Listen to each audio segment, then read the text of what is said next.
بسم اللہ الرحمن الرحیم۔ صحیح مسلم مقدمۃ الکتاب، حدیث نمبر 0۔ شروع سب سے زیادہ رحم کرنے والے، ہمیشہ مہربانی کرنے والے اللہ کے نام سے۔ تمام تر حمد و ثنا سارے جہانوں کے پالنے والے اللہ کے لیے اور بہترین جزا تقوی اختیار کرنے والوں کے لیے ہے۔ اللہ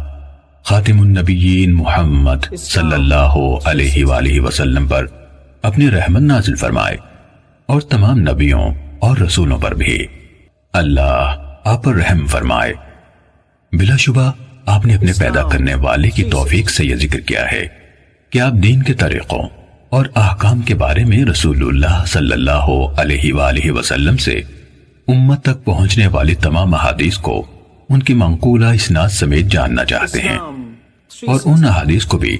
جو ثواب اور عذاب، رغبت دلانے اور ڈرانے اور ان جیسی دوسری چیزوں کے بارے میں ہیں، اور اہل علم نے ایک دوسرے سے لیں اور پہنچائیں۔ اللہ آپ کی رہنمائی فرمائے۔ آپ چاہتے ہیں کہ یہ تمام احادیث شمار کر کے مجموعے کی شکل میں آپ کی دسترس میں لائی جائیں۔ آپ نے مجھ سے یہ مطالبہ کیا ہے کہ میں ان احادیث کو زیادہ تکرار کے بغیر آپ کے لیے ایک تعریف کی شکل میں ملخص کر دوں، کیونکہ آپ سمجھتے ہیں کہ یہ تکرار ان احادیث کو اچھی طرح سمجھنے اور ان سے استنباط کرنے میں آپ کے لیے رکاوٹ کا باعث بنے گا، جو کہ آپ کا اصل مقصد ہے۔ اللہ آپ کو عزت دے۔ آپ نے جس چیز کا مجھ سے مطالبہ کیا ہے، جب میں نے اس کے اور اس سے حاصل ہونے والے ثمرات کے بارے میں غور و فکر کی طرف رجوع کیا تو مجھے یقین ہو گیا کہ انشاءاللہ اس کے نتائج قابل تعریف اور فوائد یقینی ہوں گے۔ اور جب آپ نے مجھ سے اس کام کی زحمت اٹھانے کا مطالبہ کیا تو مجھے یقین ہو گیا کہ اگر مجھے اس کی توفیق ملے اور اللہ کی طرف سے اس کے مکمل ہونے کا فیصلہ ہوا تو پہلا شخص جسے دوسرے لوگوں سے قبل اس سے خاص طور پر فائدہ ہوگا وہ میں خود ہوں گا۔ اس کی وجوہات اتنی زیادہ ہیں کہ ان کا ذکر طوالت کا باعث ہوگا۔ البتہ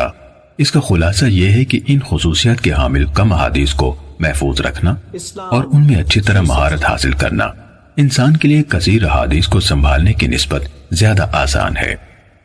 خصوصاً عوام میں سے ایک ایسے شخص کے لیے جو اس وقت تک ان میں سے صحیح اور ضعیف کے بارے میں بھی امتیاز نہیں کر سکتا جب تک کوئی دوسرا اسے اس فرق سے آگاہ نہ کرے۔ جب معاملہ اسی طرح ہے جیسے ہم نے بیان کیا تو کم تعداد میں صحیح احادیث چن لینا کثیر تعداد میں ضعیف احادیث کو جمع کرنے سے کہیں بہتر ہے۔ یہ بات اپنی جگہ درست ہے کہ بہت سی احادیث کو اکٹھا کرنے اور مقرر احادیث کو جمع کرنے کے بھی کچھ فوائد ہیں، خصوصاً ان لوگوں کے لیے جنہیں اس علم میں کسی قدر شعور اور اسباب و علت کی معرفت سے نوازا گیا ہے۔ اللہ کی مشیت سے ایسا انسان ان خصوصیات کی وجہ سے جو اسے عطا کی گئی ہیں کثیر احادیث کے مجموعے سے فائدہ حاصل کر سکتا ہے، لیکن جہاں تک عوام الناس کا تعلق ہے جو شعور و معرفت رکھنے والے خواص سے مختلف ہیں،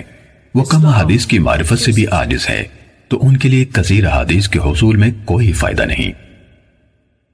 پھر آپ نے جس کتاب کا مطالبہ کیا، ہم انشاءاللہ اس التزام کے ساتھ اس کی تخریج مختلف پہلوؤں سے اس کی وضاحت اور تالیف کا آغاز کرتے ہیں، جس کا میں آپ کے سامنے ذکر کرنے لگا ہوں، اور وہ یہ ہے کہ ہم ان تمام احادیث کو لیں گے جو سنداً نبی اکرم صلی اللہ علیہ وآلہ وسلم سے بیان کی گئی، اور تکرار کے بغیر انہیں 3 اقسام اور بیان کرنے والے لوگوں کے 3 طبقوں کے مطابق تقسیم کریں گے، الا یہ کہ کوئی ایسا مقام آ جائے جہاں کسی حدیث کو دوبارہ ذکر کیے بغیر چارہ نہ ہو، مثلاً اس میں کوئی معنی زیادہ ہو یا کوئی سند ایسی ہو جو کسی علت یا سبب کی بنا پر دوسری سند کے پہلو بپہلو آئی ہو، کیونکہ حدیث میں ایک زائد معنی جس کی ضرورت ہو ایک مکمل حدیث کے قائم مقام ہوتا ہے۔ اس لیے ایسی حدیث کو جس میں ہمارا بیان کردہ کوئی معنوی اضافہ پایا جاتا ہے دوبارہ لائے بغیر چارہ نہیں، یا جب ممکن ہوا تو ہم اس معنی کو اختصار کے ساتھ پوری حدیث سے الگ کر کے بیان کر دیں گے، لیکن بسا اوقات اسے پوری حدیث سے الگ کرنا مشکل ہوتا ہے، اور جب اس کی گنجائش نہ ہو تو اسے اصل شکل میں دوبارہ بیان کرنا زیادہ محفوظ ہوتا ہے۔ البتہ جہاں ہمارے لیے اسے مکمل طور پر دہرانے سے بچنا ممکن ہوگا اور کامل شکل میں ہمیں اس کی ضرورت نہ ہوگی تو ہم انشاءاللہ اس سے اجتناب کریں گے۔ جہاں تک پہلی قسم کا تعلق ہے، اس میں ہم یہ کوشش کریں گے کہ انہی احادیث کو ترجیح دیں جو دوسری احادیث کی نسبت فنی خامیوں سے زیادہ محفوظ اور زیادہ پاک ہوں، یعنی ان کے ناقلین یعنی راوی نقل حدیث میں صحت اور ثقاہت رکھنے والے ہوں، ان کی روایت میں شدید اختلاف پایا جائے، نہ الفاظ و معنی کو بہت برے طریقے سے خلط ملط کیا گیا ہو، جس طرح کی بہت سے حدیث بیان کرنے والوں میں پایا گیا ہے، اور ان کی روایت میں یہ چیز واضح ہو چکی ہے۔ جب ہم اس قسم کے ثقہ لوگوں سے مرویات کا احاطہ کر لیں گے تو بعد ازیں ایسی روایت لائیں گے جن کی سندوں میں کوئی ایسے راوی موجود ہوں گے جو طبقہ اولا جیسے راویوں کے حفظ و اتقان سے متصف نہیں، لیکن وہ بھی انہی میں سے ہیں، چاہے ان صفات میں ان سے ذرا کم ہے جن کو ان سے مقدم رکھا گیا ہے، لیکن عفت، صدق اور علم سے شغف رکھنے جیسی صفات ان میں عام ہوں، جس طرح عطا بن صائب، یزید بن ابی زیاد، لیث بن ابی سلیم اور ان کی طرح کے دیگر حاملین آثار اور ناقلین اخبار ہیں۔ یہ حضرات اگرچہ اہل علم کے ہاں علم اور عفت جیسی صفات میں معروف ہیں، لیکن ان کے ہم عصر لوگوں میں سے بعض دیگر حضرات ایسے ہیں جو اتقان اور روایت کی صحت کے معاملے میں اپنے مقام اور مرتبے کے اعتبار سے ان سے افضل ہیں۔ اس کی وجہ یہ ہے کہ اہل علم کے ہاں یہ حفظ و اتقان ایک بہت اونچا مرتبہ اور ایک اعلیٰ ترین صفت ہے۔ آپ دیکھتے نہیں کہ ان تینوں حضرات یعنی عطا، یزید اور لیث جن کا ہم نے ابھی نام لیا، ان کا موازنہ حدیث کے حفظ و اتقان میں منصور بن معتمر،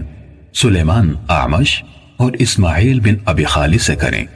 تو انہیں آپ ان حضرات سے خاصے فاصلے پر پائیں گے، یہ ان کے قریب بھی نہیں آ پاتے۔ ماہرین علم حدیث کو اس بارے میں کوئی شک نہیں کہ منصور، اعمش اور اسماعیل کے ہاں حفظ کی صحت اور حدیث بیان کرنے میں مہارت کی جو صفات فراواں اہل علم کو نظر آتی ہیں، ان کے نزدیک وہ عطا، یزید اور لیث کے ہاں اس طرح معروف نہیں۔ اگر آپ دیگر ہمسروں کے درمیان موازنہ کریں تو بھی یہی ماجرا سامنے آتا ہے۔ مثلا آپ ابن عون اور ایوب سختیانی کا موازنہ عوف بن ابی جمیلہ اور اشعث حمرانی سے کریں، یہ دونوں بھی اسی طرح حسن بصری اور ابن سیرین کے شاگرد ہیں جس طرح ابن عون اور ایوب ان کے شاگرد ہیں، لیکن ان دونوں اور ان دونوں کے درمیان کمال فضل اور صحت نقل کے اعتبار سے بہت بڑا فاصلہ پایا جاتا ہے۔ عوف اور اشعث بھی اگرچہ اہل علم کے ہاں صدق و امانت سے ہٹے ہوئے نہیں مانے جاتے، لیکن جہاں تک مرتبے کا تعلق ہے تو اہل علم کے ہاں حقیقت وہی ہے جو ہم نے بیان کی۔ ہم نے نام ذکر کر کے مثال اس لیے دی ہے تاکہ اس شخص کے لیے جو اہل علم کے ہاں حاملین حدیث کے درجے کے طریقے سے ناواقف ہے، یہ مثال ایسا واضح نشان ثابت ہو جس کے ذریعے سے وہ مکمل واقفیت حاصل کر لے اور اونچا درجہ رکھنے والے کو اس کے مرتبے سے گھٹائے اور نہ کم درجے والے کو اس کے مرتبے سے بڑھائے، ہر ایک کو اس کا حق دے اور اس کے مرتبے پر رکھے۔ حضرت عائشہ صدیقہ رضی اللہ تعالیٰ عنہ سے روایت بیان کی گئی، انہوں نے کہا ہمیں رسول اللہ صلی اللہ علیہ وآلہ وسلم نے حکم دیا تھا